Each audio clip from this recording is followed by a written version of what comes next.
Thank you, Jeff. Don't you just love Jeff? He kind of pulls us all together, doesn't he? In a lovely way. Yeah, you've probably noticed. We've got some people who love to care and keep the place tidy. So during the week, I figured I needed to do something because my eyesight's not what it used to be. And when my sheet of notes is down there, I'm guessing the words. And I usually guess them reasonably well, but I figured, so I got this out, I put it all in place and got it this height, and I came in on Friday and it was gone.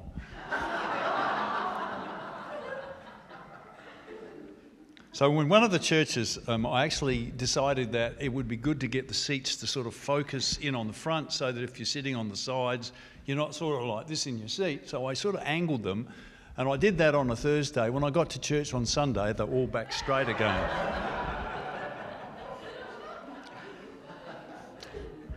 So I guess we've all got ways that we like to do things. Last week I neglected to thank two people. I forgot to say thanks to Rod because I was sick a few weeks ago, and at last minute he stepped in and gave a great word to the church. So thank you, Rod. Sorry I didn't get to say that last week. And Neil's there as well, and he also gave a word.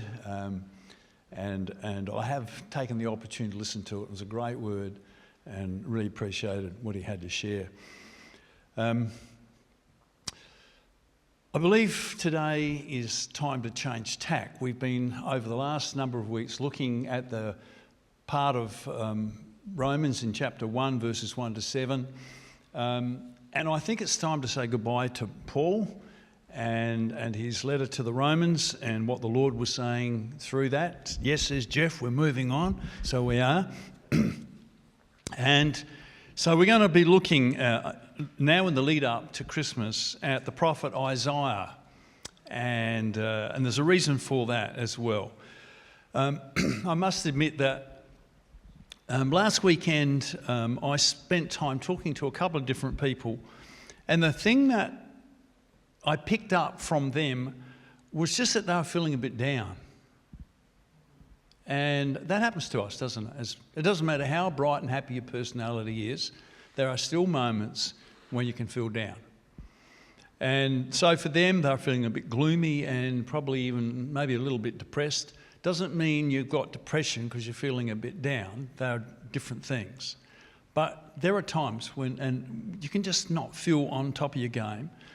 But the thing that stood out in talking with these people, there was a common element that was helping them in that journey. And the thing that was shared with me was the warmth and friendship of others in those moments. Was the thing that was kind of carrying them. And in particular, someone from our own fellowship was sharing that with me. And there was this notion that it was the fellowship of this church that was helping in these hard moments. And I guess I don't want to underestimate, and I think we should never do that, the sense of what a local church fellowship brings. You know, and so we have great times of worship. We read the Word, and the Lord speaks to us from His Word. But there's another gift, and that's why communion is important, because it reminds us that we sit at table, as Jeff has said. We are together, and we've got something that's amongst us that is not just about people sitting in the same room, but it is about that sense that we are connected to the Lord, and that connects us to each other, and it gives us support as a fellowship. So as I'm listening to that, I thought, well, that's not hard for any one of us to feel down or feel a little bit depressed, or perhaps sometimes feeling overwhelmed by our circumstances. We can feel disconnected. But it doesn't mean we're terrible Christians. And sometimes we can feel that. I must be the worst Christian ever because I'm going through this stuff and I don't seem to know how to get past it or something or other. But when we turn to the Scripture, the Bible is full of stories of people who've done it tough. For some reason or other, it is a part of the human condition, and it's not like God has left us in those moments, even if it feels like that. So last Monday morning, as I am accustomed to do, I was down on the beach and I was praying, and I was just reflecting on those conversations that I'd had last weekend. And so I said, Lord, what's your answer in this? And I had no sooner asked that question of the Lord than I felt he answered me through a verse of scripture, which is a song. And it's a song that many of us have sung many times over. It's a song that sometimes gets connected to the Christmas story. But these were the words: "For unto us a child is born, unto us a son is given." Now, what I've discovered is that if the Lord's perhaps wanting to get something through to me, if he gives me a whole slab, it's too much. But give me one thing, and we're underway, if that makes sense. And so I've got that verse now that's sort of sitting inside of me, and it's like, so what are you trying to say out of that, Lord? And that's where another journey begins, which is I go back to the book, and I go to where that verse was found, and I go to the story that's behind that, and what are the circumstances that has led this verse to be projected and given to God's people. And so that's what I did. I went back into it, and I found, of course, that these words are the words of the prophet Isaiah, that they were given about 700 BC. And they're a few hundred years after the time of King David, you know, as we were reminded, a man after God's own heart. And of his son Solomon. The word Solomon, shalom, that's where it comes from, for the word for peace. He was the kind of, if you could say that, he was literally the Prince of Peace. So we have this setting now, a few hundred years after the time where the kingdom had grown under David and had grown quite large under Solomon, to a time where there'd been internal strife within the nation. So much so that the whole of the 12 tribes of Israel had kind of got split into two parts. And so there was a northern part with a greater number of tribes in a southern part, which became known as Judah. And there was always tension between these two parts. Even though they were meant to be one nation, they were kind of fractured. I suppose if you looked at Australia, you could probably say, well, you know, we've got the eastern states and the rest. And, you know, we're not the eastern states here in South Australia, and sometimes you kind of feel that. You know, they're all the big guys down on the east coast there. The rest of us kind of fill up the rest of the land, and maybe we'll get a little bit of a say over things. Well, if you can imagine that, there was sort of the northern larger part and the southern part, which is smaller. And Isaiah is speaking to this king in the southern portion because things are not good. And I don't know if you can imagine that part of the world, but if you can see where Israel is in your head, you've got the Mediterranean Ocean, and if you move right to the eastern part of it, then you have this little strip of land which is kind of fertile, and then you hit sort of a desert that moves further east. And above that, there's a larger mass of the sort of what is now modern-day Europe. And then below that, you've got Africa, headed up by Egypt. Can you get that picture? So if you can imagine that almost like an hourglass, you've got the top part filled with sand, and you've got the bottom part with sand in it as well. And there's a neck, and the sand can run through the neck to get to the bottom. And I imagine, except you can't use an hourglass up the other way, because the sand, in this case, could go up. So imagine turning it over, and Egypt's now on top, and the sand flows down to what was Assyria on the bottom. So if you can get that sort of picture, and the neck is where Israel is. So whoever, in a sense, controls the neck, controls how the flow is going to go between the two big powers. Assyria on the top, Egypt underneath, which means Israel was always under pressure.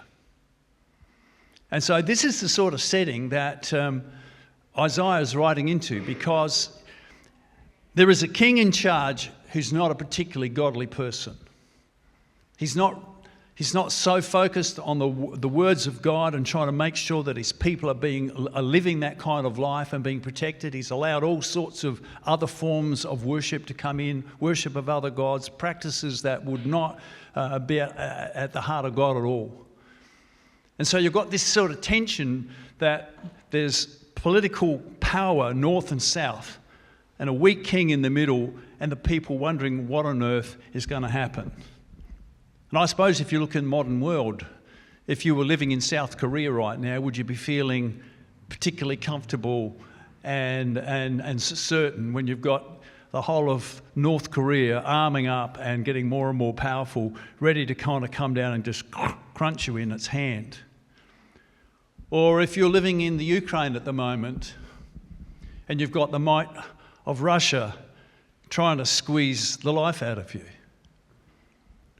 Or if you're in Taiwan and there's this constant sense of what's happening, what are the Chinese going to do in terms of this little piece that's trying to live independently? And probably China watching what's happened with the Russians and Ukraine, thinking, mate, if they can win that, maybe we can then get on with our business. And we've got, if we move into the Middle East, we've got this whole thing of Israel and Palestine and all the nations around wondering how that on earth is going to unfold. So there's this kind of tension. And I guess even here in Australia, we can look at the situation of, say, China and Taiwan, but you know what, we're just a bit further down, aren't we? So I guess if you can sort of get this notion that Israel, it's tight stuff. Never quite knowing what's going to happen and where is the peace going to come from and how certain are we going to be and how well are we going to be able to live life and will it all be taken away from us? And while that happens with nations, it also happens with people. And probably if you've lived life for a little while, there's been times where things have got tight, where you don't quite know how it's all going to happen, where maybe you look at the bank account and there's not much left, or you're looking at the weekly paycheck and thinking, how am I going to get through to the week afterwards with what I've got? Or where the circumstances perhaps within your family have got tight and relationships are not working all that well and you're kind of thinking, how's all this going to come together? So I believe this is a word from the Lord for us, because I guess if we look at the journey of our own church here, there's been some seasons where the church has been much bigger and a whole lot more is happening. But we've come to a time where things aren't as big as they used to be and perhaps things aren't quite happening the way they used to. So what is the Lord speaking to us into this particular time? So let's have a look at this verse in the passage that it comes from. And so this is in Isaiah chapter 9. And I'm sorry, I don't think we've got the words, so you're either going to open your Bibles up on your phone or your paper copy, or else just listen carefully as I read it to you. So this is what the prophet writes, reading from chapter 9, verse 1. Nevertheless, there will be no more gloom for those who were in distress. In the past, he humbled the land of Zebulun and the land of Naphtali. But in the future, he will honour Galilee of the Gentiles by the way of the sea along the Jordan. The people walking in darkness have seen a great light, and those living in the land of the shadow of death, a light has dawned. You have enlarged the nation and increased their joy. They rejoice before you as people rejoice at the harvest, as men rejoice when dividing the plunder. For as in the day of Midian's defeat, you have shattered the yoke that burdens them, the bars across their shoulder, the rod of their oppressor. Every warrior's boot used in battle and every garment rolled in blood will be destined for burning, will be fuel for the fire. And then this beautiful verse, for unto us a child is born, to us a son is given, and the government will be on his shoulders. Then he will be called Wonderful Counselor, Mighty God, Everlasting Father, Prince of Peace. Of the increase of his government and peace there will be no end. who will reign on David's throne and over his kingdom, establishing and upholding it with justice and righteousness from that time on and forever. The zeal of the Lord Almighty will accomplish this. So we're going to have a look at this over the next few weeks. And this passage fits with a bit more around it, and so I chatted with Gaynor this week. She's going to unfold a little bit more of that next week and kind of give us a bit more context behind it. But we'll be looking at this, and especially that verse and those titles: the Wonderful Counselor, the Mighty God, the Everlasting Father, the Prince of Peace. And in the last 4 Sundays as we come to Christmas, we're going to light some Christmas candles, and we'll tie those thoughts together with those particular titles. So what was Israel feeling? What was Judah feeling at this time? Well, we get a hint because the words of the prophecy are actually quite positive. But they're actually talking about a turning from that which wasn't. So if you read them, you'll actually get a picture. If you think of the good things it's talking about, think about what it's coming from to become that. Let's have a look in verse 1. Nevertheless, there will be no more gloom for those who were in distress. So what are the people dealing with? It's gloomy, and it's a time of distress. In verse 2, the people walking in darkness have seen a great light, those living in the land of the shadow of death. So you've been in those times where just things seem so dark. Been in times where it feels like death is there knocking on the door. That's what the people are dealing with. Verse 3, you have enlarged the nation and increased their joy. They rejoice before you as people rejoice at the harvest, as men rejoice when dividing the plunder. So what does it imply? It implies it's talking about enlargement, which means that what things have shrunk down. It's like the life has been squeezed out, the productivity is gone, the sense of the harvest. Perhaps they've had poor seasons. And perhaps that's how it feels in your life. I've just gone through a terrible season. It feels like, the rain hasn't come, the sun's not shining, nothing's growing. So this is the sort of feeling amongst the people. Verse 4, for as in the day of Midian's defeat, you have shattered the yoke that burdened them, the bar across their shoulder and the rod of their oppressor. Every warrior's boot used in battle and every garment rolled in blood will be destined for burning and will be fuel for the fire. So this talk, they've got like this yoke of heaviness. They're like feeling enslaved and captured and not free. And as if the enemy has put the boot in. What's that feel like? I'm down and someone comes along and says, oh, things can only get worse. Kind of put the boot in. That's what they're feeling. And so you've got this picture of God's people struggling. And the struggles have caused them to lose hope.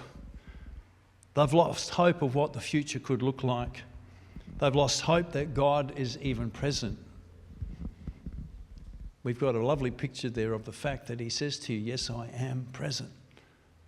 But sometimes it can feel like, well, he's not present. And lose hope that God has the power to change things, the circumstances that you're going through. Lose hope that God even cares. So it begs the question, do you know times like that? Perhaps you're going through something like that right now. And what do we feel like as a church? Where are we headed and what's happening amongst us? Well, it sounds pretty gloomy, doesn't it? But this is a prophecy of hope, and it's a prophecy of change, and it's a prophecy of things being different. And so whatever our circumstances are, whatever situation we're going through, this is something that the Lord spoke to the prophet. And it's important to recognise it wasn't just Isaiah geeing himself up. Do you hear what I'm saying? Because he's not just stirring himself up. Oh, I'll pull myself up by my bootlaces. He's not saying that. He's saying, the word of the Lord came to me. The word of the Lord came to me. And the things that I'm sharing with you, he's saying, they haven't come because I've got some great ideas. My name's Isaiah. I'm here. I've got all the ideas. He's not talking about change because he's looked at the circumstances and, well, things have got to change. Let's get on with it. And he's not saying, well, look, everybody's upset, we better change something. Do you hear what I'm saying?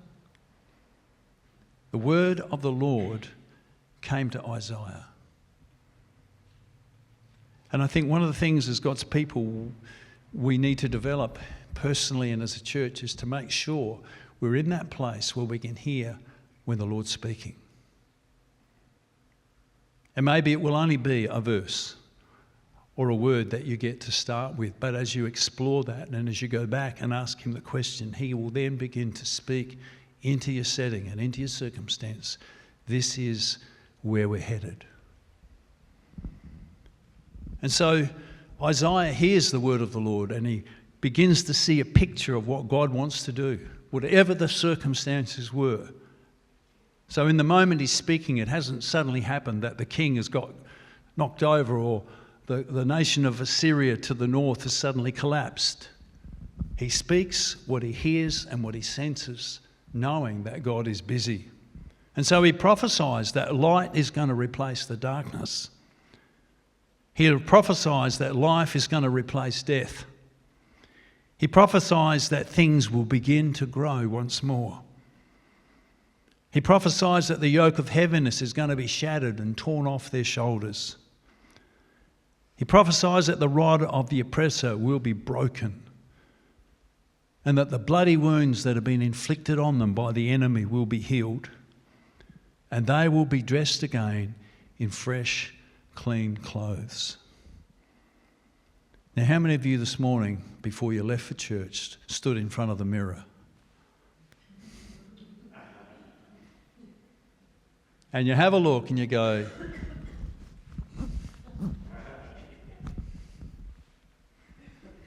did I put the gel in right? Did I get the... Because we like that feeling of looking okay, don't we? We like the sense of the freshness of clean clothes and of things feeling like I'm presentable. And so the prophet is speaking and saying, this is the gloom, this is the distress, these are the things that have happened. But the word of God says it's not going to stay like that. And there's going to be a change.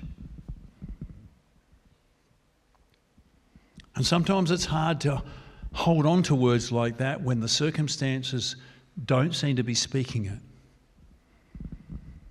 Rosalie and I, some time ago, were involved in planting a church. It's an interesting journey because you have no idea how it's all going to shape up and what's going to happen. Small group of people, big dreams, and hoping that God, the words we heard from God, are going to come to pass. I can still remember that first year as we began with a group of about 30 people, full of hope and full of expectation, and after 6 months we had 30 people, and after 12 months we had 30 people, and after 80 months we had 30 people, and that heart of Frank's going, come on Lord, what are you doing here?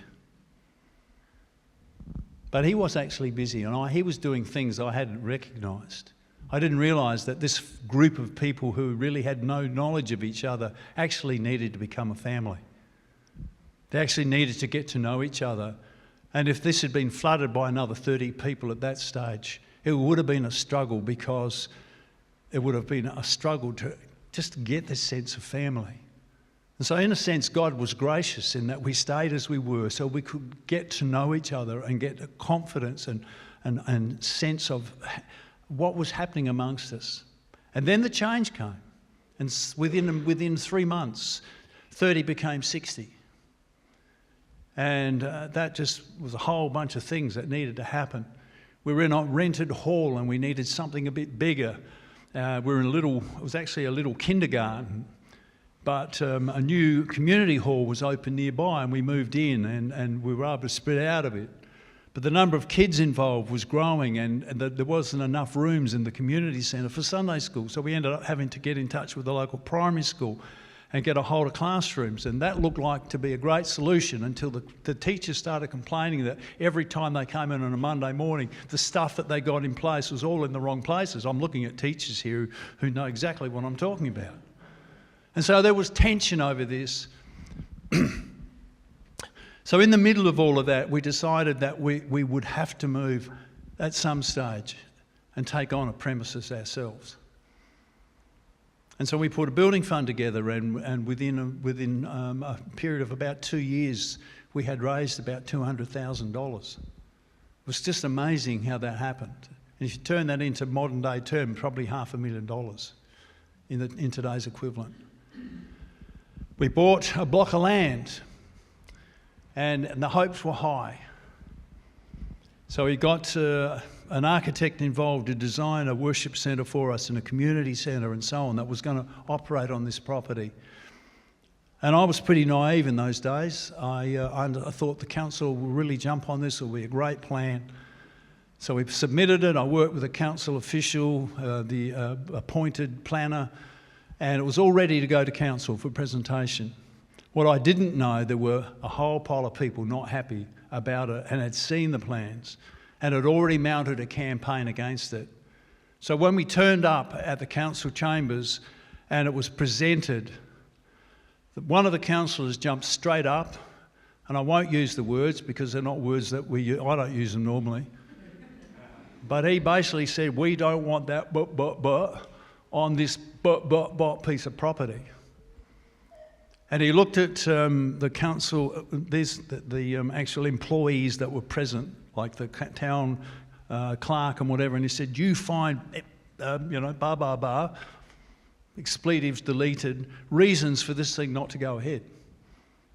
So I got up and made my presentation. It was as if I was speaking to deaf ears.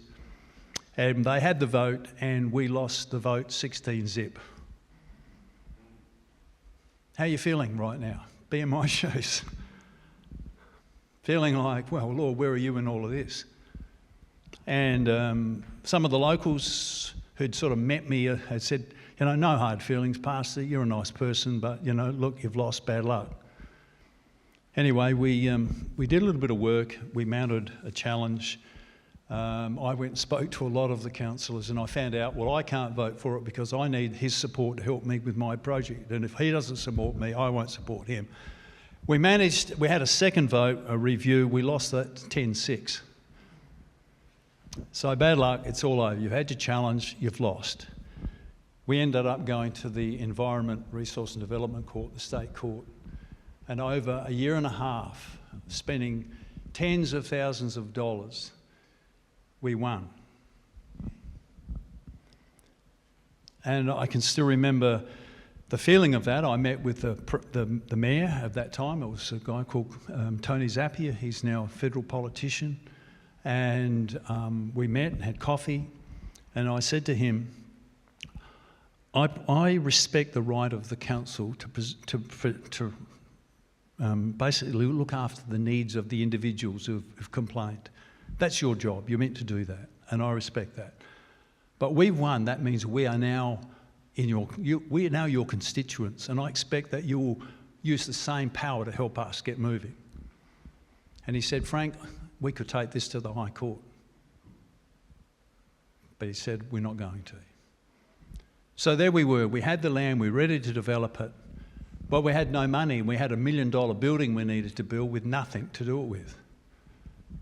And so I'm standing one day waiting for my son to come out of school in a little bench on the side of the church, the school property. And I said, "Lord, I know what you've promised, I just cannot see how this is going to happen. We've got no money. We need to put $1 million building up. And we've believed that we're going to do this by the end of the year. And the Lord, again, just gave me one of those little clipped statements. And he said into my spirit, you don't ask for what you've already been given. Now, I don't know if you've ever watched footy coaches when the game's got tight and they pick up the phone and they're talking to somebody down and the phone's not working. You've had that, and they get it and they go, bang. And they're trying to talk. Well, I was a bit like that. I heard the words, but I thought, that don't make sense to me. So I said, what did you say? Like, Lord, what did you say? And it was as clear as I heard it the first time. You don't ask for what you've already been given. And what happened, to cut a long story short, is that we ended up selling the land. And we bought a community, like a sporting centre, from the proceeds of that. And by Christmas, this was in September, by Christmas we were in the new property and started this developed ministry. Why am I telling you that? Because when the prophet prophesied, he had no idea how it was going to happen. And sometimes we don't know, and we can look at what we have and the circumstances and think, how on earth could that ever happen? But the thing about prophecy is, if this word is a word from the Lord, he's already busy. He's already doing things. He's already active. So when Jesus was challenged on one stage, he said, my Father is always working. There's a great song about that. My Father is always working, and I am also working even to this day. And that's my great confidence about South Point, is I know the Father's working. He has been working for decades in the life of this church.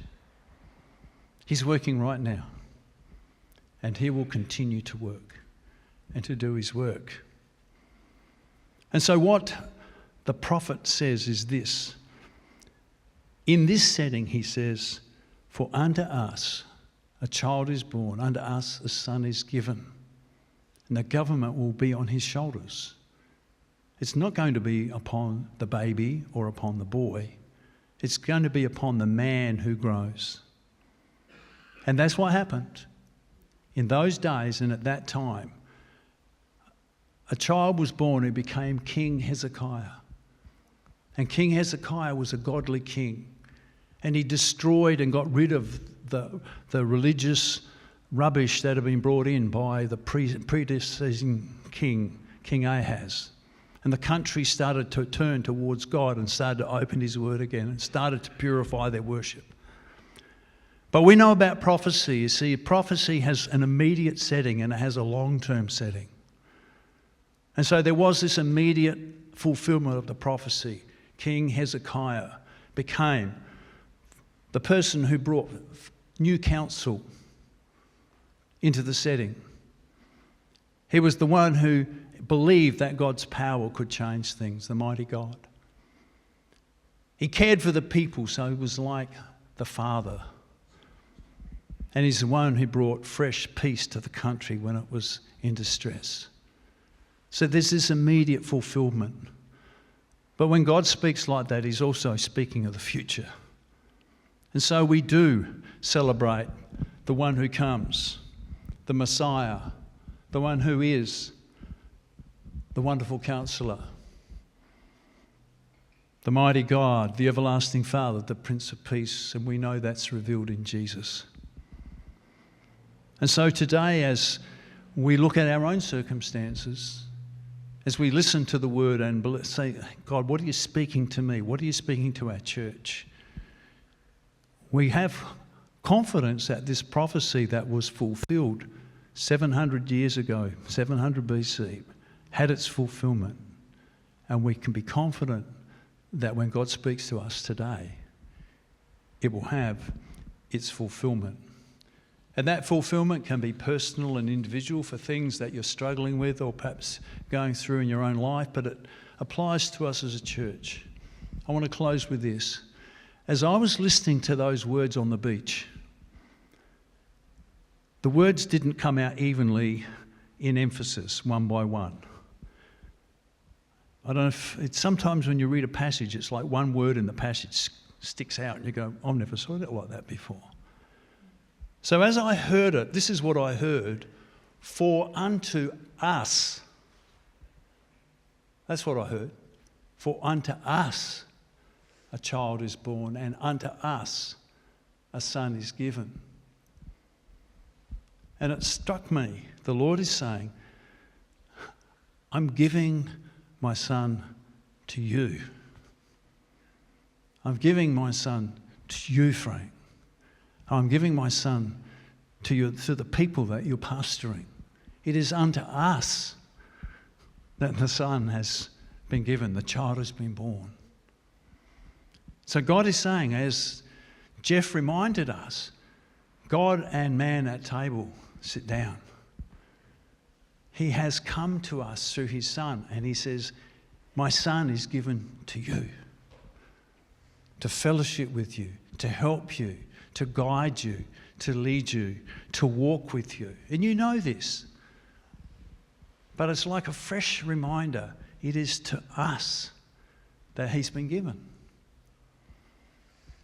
And so we can be confident when we meet and talk.